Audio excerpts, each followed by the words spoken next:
Hello focus, आज जिस opportunity के बारे में हम लोग आपस में बात करने वाले हैं, ये अपॉर्चुनिटी हमारे आर्मर्ड व्हीकल्स निगम लिमिटेड में निकाली गई है, जिसको आप सभी लोग अवानी या फिर एवीएनएल के नाम से जरूर जानते होंगे। एवीएनएल अंडर में आता है मिनिस्ट्री ऑफ डिफेंस के और इसे रन करती है हमारी गवर्नमेंट ऑफ इंडिया। इन्होंने अपनी ऑफिशियल वेबसाइट पे ये डिटेल्ड एडवर्टाइजमेंट पब्लिश किया है regarding recruitment for various positions. हम इन वेरियस पोजीशंस में स्पेसिफिकली लीगल पोजीशन की वैकेंसी के रिगार्डिंग बात करेंगे कि कितनी नंबर ऑफ वैकेंसी हमारे लीगल डिपार्टमेंट के लिए निकाली गई है, क्या एलिजिबिलिटी क्राइटेरिया रखा गया है और कौन सी डेट से पहले हमें इस फॉर्म को फिलअप कर लेना है ताकि हम लोग इस पूरे रिक्रूटमेंट प्रोसेस का टाइमली पार्ट बन पाए। ये सारी डिटेल्स आप सभी कैंडिडेट्स को देने से पहले एक इंपॉर्टेंट इंफॉर्मेशन वीडियो की स्टार्टिंग में आप सभी कैंडिडेट्स को देना चाहता हूं। जो भी कैंडिडेट अभी लॉ स्टूडेंट है, लॉ ग्रेजुएट हो चुका है या फिर प्रैक्टिसिंग एडवोकेट है, ऑल ओवर इंडिया के किसी भी कोर्ट में अगर आप लोग चाहते हैं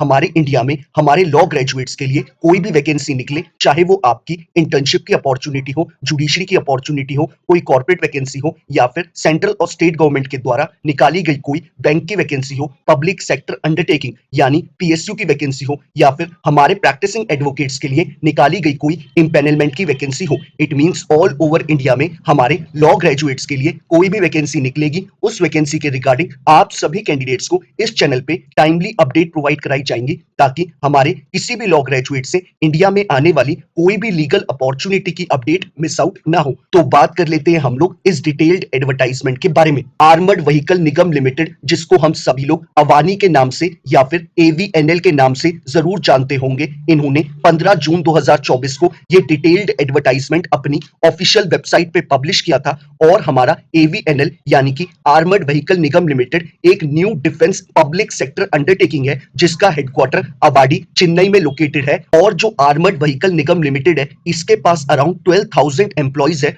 और ये प्रोड्यूस करता है बैटल टैंक जैसे कि T-72, T-90, MBT Arjun, infantry combat vehicles और सपोर्ट व्हीकल, यानी कि ये डिफेंस के लिए एक प्रोडक्शन यूनिट है और ये प्रोडक्शन यूनिट अंडर में आती है मिनिस्ट्री ऑफ डिफेंस के, जिसको रन करती है हमारी गवर्नमेंट ऑफ इंडिया। तो आप सभी कैंडिडेट्स के लिए आर्मर्ड व्हीकल निगम लिमिटेड यानी कि अवानी यानी कि एवीएनएल में वैकेंसीज निकाली गई हैं। एवीएनएल ने इस पूरे डिटेल्ड एडवर्टाइजमेंट के थ्रू बहुत सारी डेजिग्नेशंस के लिए वैकेंसी निकाली है। इसमें 17th नंबर पे हमें जो डेजिग्नेशन ऑफर करी गई है एवीएनएल के द्वारा, वो हमें असिस्टेंट इन लीगल डिपार्टमेंट की डेजिग्नेशन ऑफर करी गई है और असिस्टेंट इन लीगल डिपार्टमेंट की जो नंबर ऑफ वैकेंसी निकाली गई है वो सिर्फ एक वैकेंसी निकाली गई है और वो हमारे अनरिजर्व्ड कैटेगरी यानी कि यूआर कैटेगरी के लिए निकाली गई है। और इन्होंने एडवर्टाइजमेंट के स्टार्टिंग में ही क्लियरली मेंशन कर दिया है कि ये जो आपकी जॉब है ये आपकी कॉन्ट्रैक्चुअल बेसिस की जॉब है, लेकिन इस कॉन्ट्रैक्चुअल जॉब में आपको बहुत सारे अलाउंसेस प्लस पर्क्स प्रोवाइड कराए जाएंगे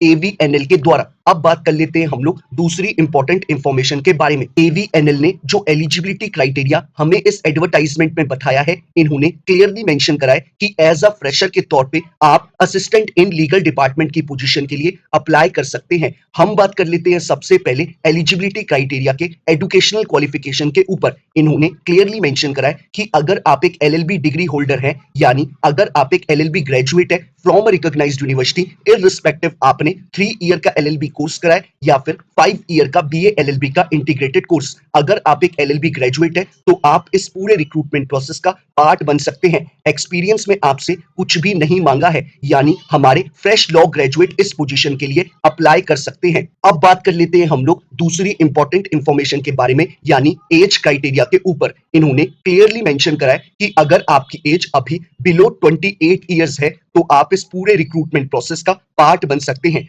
और आपको अपनी एज कैलकुलेट करनी है 5 जुलाई 2024 के अकॉर्डिंग, यानी अगर आपकी एज 5 जुलाई 2024 के अकॉर्डिंग 28 ईयर्स कंप्लीट नहीं हुई है तो आप इस पोजीशन के लिए अप्लाई कर सकते हैं। एज रिलैक्सेशन में इन्होंने क्लियरली मेंशन करा है कि ओबीसी नॉन क्रीमी लेयर वाले कैंडिडेट्स को 3 साल का एज रिलैक्सेशन प्रोवाइड कराया जाएगा, यानी उनके लिए जो एज लिमिट हो जाती है वो उनके लिए 31 ईयर्स की हो जाती है। और इन्होंने क्लियरली मेंशन करा है कि हमारे शेड्यूल कास्ट और शेड्यूल ट्राइब यानी कि एससी और एसटी कैटेगरी वाले कैंडिडेट्स को 5 साल का एज रिलैक्सेशन प्रोवाइड कराया है, यानी उनके लिए जो एज लिमिट हो जाती है वो उनके लिए 33 ईयर्स की हो जाती है। और हमारे पीडब्ल्यूडी कैटेगरी वाले कैंडिडेट्स को 10 ईयर्स का एज रिलैक्सेशन प्रोवाइड कराया है, यानी उनके लिए जो एज लिमिट हो जाती है वो हो जाती है 38 ईयर्स की। तो ये इन्होंने हमें एज क्राइटेरिया के रिगार्डिंग और एज रिलैक्सेशन के रिगार्डिंग सारी इंफॉर्मेशन प्रोवाइड कराई है। अब बात कर लेते हैं हम लोग सबसे इंपॉर्टेंट चीज के बारे में, यानी कि रेम्यूनरेशन के रिगार्डिंग।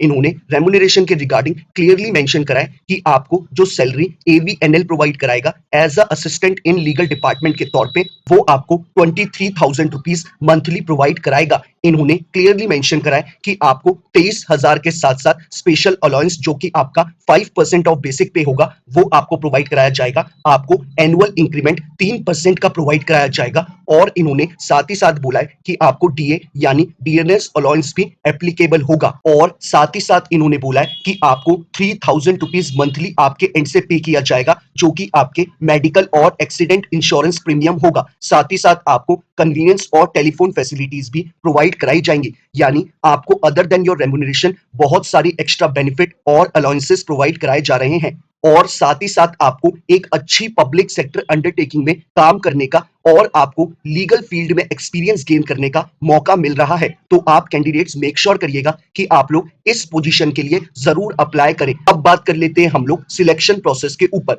इन्होंने क्लियरली मेंशन करा है कि आपने अपने एलएलबी में जो नंबर स्कोर करे होंगे उनके बेसिस पे आपका 85 मार्क्स का वेटेज रखा जाएगा, यानी जिस कैंडिडेट के पास एक अच्छा खासा एकेडमिक रिकॉर्ड होगा उस कैंडिडेट की ज्यादा चांसेस हैं कि उसको इंटरव्यू के लिए बुलाया जाए। और आप कैंडिडेट्स के लिए इंटरव्यू का 15 मार्क्स का वेटेज रखा गया है, यानी आपके एकेडमिक रिकॉर्ड्स का 85 मार्क्स का वेटेज है, यानी 85% का वेटेज है और आपके इंटरव्यू का 15% का वेटेज रखा गया है। तो ये इन्होंने आपको सिलेक्शन प्रोसेस के रिगार्डिंग इंफॉर्मेशन प्रोवाइड कराई है। आप सभी कैंडिडेट्स को डायरेक्टली इंटरव्यू के लिए बुलाया जाएगा। आपका एवीएनएल कोई भी एग्जाम कंडक्ट नहीं कराएगा। अब बात कर लेते हैं हम लोग दूसरी इंपॉर्टेंट इंफॉर्मेशन के बारे में। अब बात कर लेते हैं हम लोग कि हमें इस पूरे रिक्रूटमेंट प्रोसेस का कैसे पार्ट बनना है। आप वीडियो के डिस्क्रिप्शन बॉक्स में जाएंगे, आपको जो पहला लिंक अवेलेबल है आप उस पर क्लिक करेंगे। क्लिक करते ही आपके स्क्रीन पे ये पूरा एडवर्टाइजमेंट खुल के आ जाएगा। आपको इस एडवर्टाइजमेंट को डाउनलोड करना है और डाउनलोड करने के बाद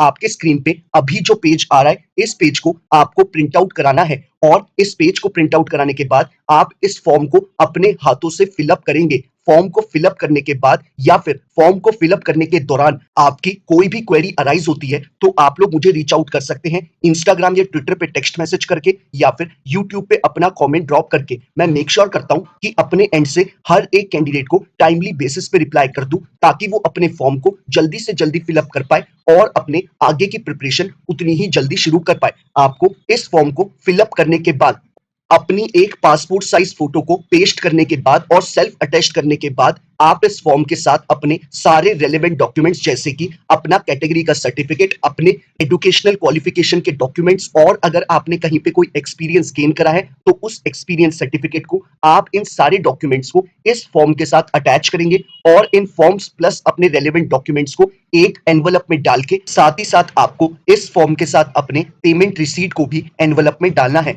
और ये सारे डॉक्यूमेंट्स एनवलप में डाल के आपको इस एनवलप को पोस्ट करना है the chief general heavy vehicle factory awardee Chennai, pin code is 600054। इस एड्रेस पे आपको एनवलप को ऑर्डिनरी पोस्ट करना है या फिर आप लोग इसे स्पीड पोस्ट भी कर सकते हैं। आप सभी कैंडिडेट्स को मेक श्योर करना है कि आपका एनवलप इनके रिस्पेक्टिव ऑफिस में बिफोर 5th ऑफ जुलाई 2024 पहुंच जाए, तभी आप इस पूरे रिक्रूटमेंट प्रोसेस का पार्ट बन पाएंगे। अब बात कर लेते हैं हम लोग एप्लीकेशन फी के रिगार्डिंग। इन्होंने क्लियरली मेंशन करा है कि हमारे एससी, एसटी, पीडब्ल्यूडी और हमारे एक्स सर्विसमैन और हमारे फीमेल कैंडिडेट्स के लिए ये फॉर्म फ्री ऑफ कॉस्ट का रखा गया है, यानी इन कैटेगरी वाले कैंडिडेट्स को इस फॉर्म को कोई भी एप्लीकेशन फी पे नहीं करनी है। और हमारे जो अनरिजर्व्ड कैटेगरी वाले कैंडिडेट्स हैं, ओबीसी कैटेगरी वाले कैंडिडेट्स हैं और हमारे इकोनॉमिक वीकर सेक्शन यानी कि ईडब्ल्यूएस कैटेगरी वाले कैंडिडेट्स हैं, उन कैंडिडेट्स को 300 रुपीज की एप्लीकेशन फी पे करनी होगी। और ये एप्लीकेशन फी आप सभी कैंडिडेट्स को ऑनलाइन फिलअप करनी है। ऑनलाइन एप्लीकेशन फी को फिलअप करने के लिए मैंने आप सभी कैंडिडेट्स को नीचे डिस्क्रिप्शन बॉक्स में लिंक अवेलेबल करा रखा है। आप लिंक पे क्लिक करेंगे, क्लिक करते ही आप डायरेक्टली अपने इस फॉर्म के लिए एप्लीकेशन फी ऑनलाइन पे कर पाएंगे। आपको 300 रुपीज की एप्लीकेशन फी पे करनी है और आपको जब एप्लीकेशन फी को फिलअप कर दे उसके बाद एप्लीकेशन फी की पेमेंट रिसीट आपको प्रिंट आउट निकालनी है और एनवेलप में मेक श्योर करना है कि आप लोग पेमेंट रिसीट जरूर डालें। तो ये इन्होंने हमें एप्लीकेशन फी के रिगार्डिंग इंफॉर्मेशन प्रोवाइड कराई है। आप सभी कैंडिडेट्स को एक बार फिर से बताना चाहूंगा कि आप कैंडिडेट्स का कोई भी एग्जाम कंडक्ट नहीं कराने वाला अवानी। डायरेक्टली आपको आपके एप्लीकेशन फॉर्म के बेसिस पे शॉर्टलिस्ट किया जाएगा और जिस भी कैंडिडेट को शॉर्टलिस्ट किया जाएगा उस कैंडिडेट को इंटीमेशन दी जाएगी एवीएनएल के द्वारा वाया पोस्ट से या फिर वाया एसएमएस के द्वारा या फिर वाया ईमेल के द्वारा कि आपको कौन सी डेट में कौन से टाइम पे और कौन से वेन्यू पे पहुंचना है फॉर इंटरव्यू।